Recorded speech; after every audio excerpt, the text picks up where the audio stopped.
সামগ্রিকভাবেই গণমাধ্যমের ব্যবস্থাপনাটাকে আমরা একটা আধুনিক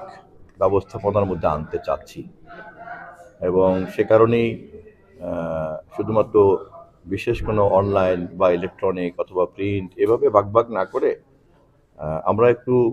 পিছিয়ে আছি এই আধুনিক যে প্রযুক্তি নির্ভর বিশ্ব ব্যবস্থা এবং এই ইকোসিস্টেমের মধ্যে আমরা আমাদের নতুন গণমাধ্যমের মধ্যে যুক্ত হতে পারিনি এখনো। আমাদের তথ্য মন্ত্রণালয় যখন গড়ে উঠেছে সেটা যে আমলে তখন এই ধরনের তথ্য প্রযুক্তি ভিত্তিক গণমাধ্যম ছিল না। আবার এখন যে ধরনের তথ্য প্রযুক্তি ভিত্তিক এবং নতুন কমিউনিকেশন টেকনোলজি ভিত্তিক গণমাধ্যমের যে প্রসার তৈরি হয়েছে এটার সঙ্গে যেভাবে খাপ খাওয়ানো দরকার তাও এতদিনে হয়ে ওঠে নাই। তো আমি কেবল দায়িত্ব নিয়েছি, আমি মন্ত্রণালয় তারপরে সরকারের নীতি নির্ধারক সবার সঙ্গে আলাপ আলোচনা করে ধীরে ধীরে আমরা জনগণের কাছে তথ্যের একটা অবাধ সরবরাহ নিশ্চিত করা এবং